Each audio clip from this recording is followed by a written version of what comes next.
What up? What's poppin', YouTube squad? Hashtag YouTube can be great.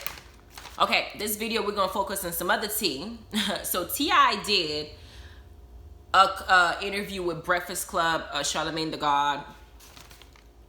He did an interview with him, and I watched it. He got asked a few things, but the main issue that they talked about as being trending is the situation with Iggy Azalea, and him saying that he feels like he had to pull himself back up after dealing with the blunder that was Iggy Azalea. But prior to that, they asked him about Kanye West, and Kanye, I think, just came up with something called Jesus is King, and Trump went and co-signed, saying that he's doing a great job for the country by coming out with this, speaking the truth and helping people and all that whatnot.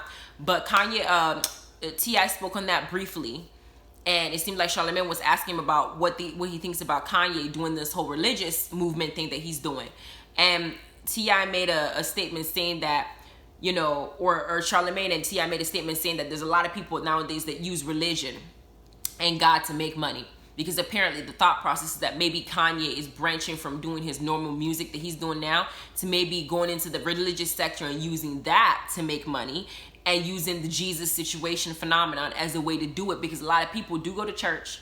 I was one of them. We'll be sitting there, and the pastors are sitting there sometimes guilting you into giving more than 10% in church, talking about the more you give, the more you da-da-da-da-da. Next thing you know, I'm looking at the pastor, you got a Porsche, and I'm sitting here driving a Honda at the time, wonder how the hell this man has a Porsche, and I have a Honda, because he's been asking me to give more than 10%.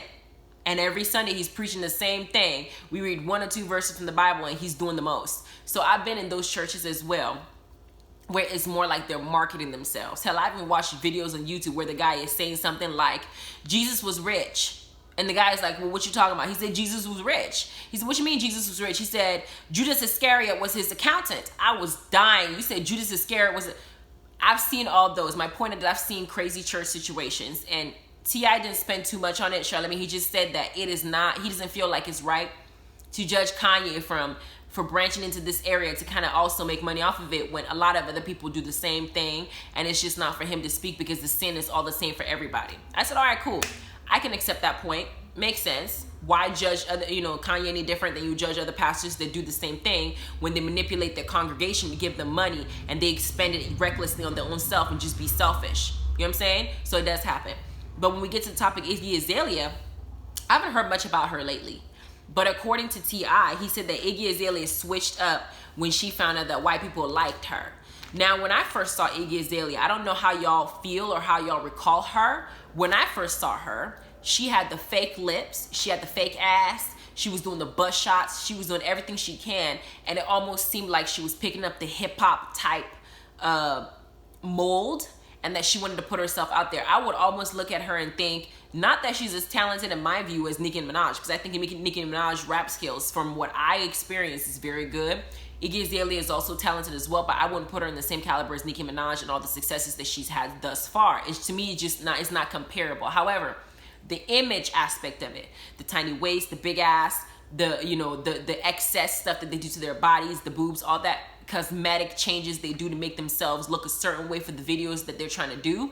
I saw her as that type when I first met her, and I found out, or saw her, and I found out, oh, she was an Australian rapper. She's coming out here. I was like, okay, this is be a little bit fresh. She's working with T.I. The first song I heard her in was No Mediocre with T.I. And I thought it was a good song. I enjoyed it. I didn't really know any of the songs she did with him aside from that. The next song I heard of her was with Ariana Grande. I'm not an Iggy Azalea fan, so I'm not familiar. Maybe some other people who are may know more, but that is my extent of knowledge of her. However, in the interview, T.I. said that Iggy Azalea basically, he's trying to undo the blunder that she created in his career by him associating with her, because she switched up her entire persona when she found out that her crowd was not just black people who like rap music because she was a rapper. She could actually go for white people too, and because she's white, it's likely it makes sense that she'll go with her own people. That's essentially what he's saying. But he said that he took a lot of flack for what she did, trying, with him co-signing her, and he has had to try to backtrack a little bit.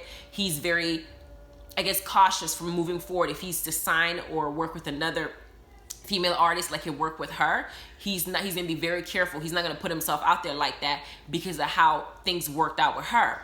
Iggy wasn't taking that stand, sitting quiet. She came out swinging. She said on a series of Twitter posts that I found online, "Worry about your storyline for Family Hustle."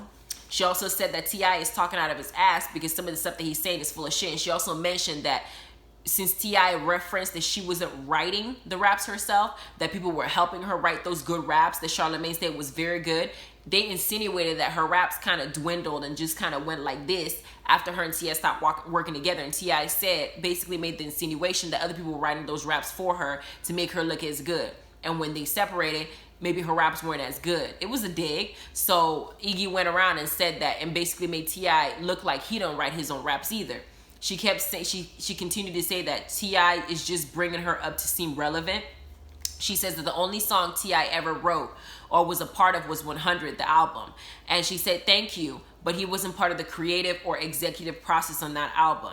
She's bringing out the receipts that she feel like will make her vindicate herself. Meanwhile, on the video, I'm listening to T.I. and T.I. is saying that she really hasn't done much. What he thought that she had the potential for, he thought that he may have been able to get her to, she hasn't lived up to that. So he's basically not impressed by what she's done so far, even if she's pulling out receipts. That's the idea that I got. I don't know if y'all saw the interview yourself, if you picked up something else, but I did go online to see if there were any other songs that T.I. did with her, aside from No Mediocre. And I found that he did Change Your Life, Iggy Azalea. He also did something called Murder Business. I don't know if it's on the same album with No Mediocre, but those are 3 songs that I found that T.I. did with her. So I wasn't able to look up the timeline to see if they were before or after he thought she was switching up in personality. So I don't even know what that situation is, but I guess there's a little bit of bad blood between them.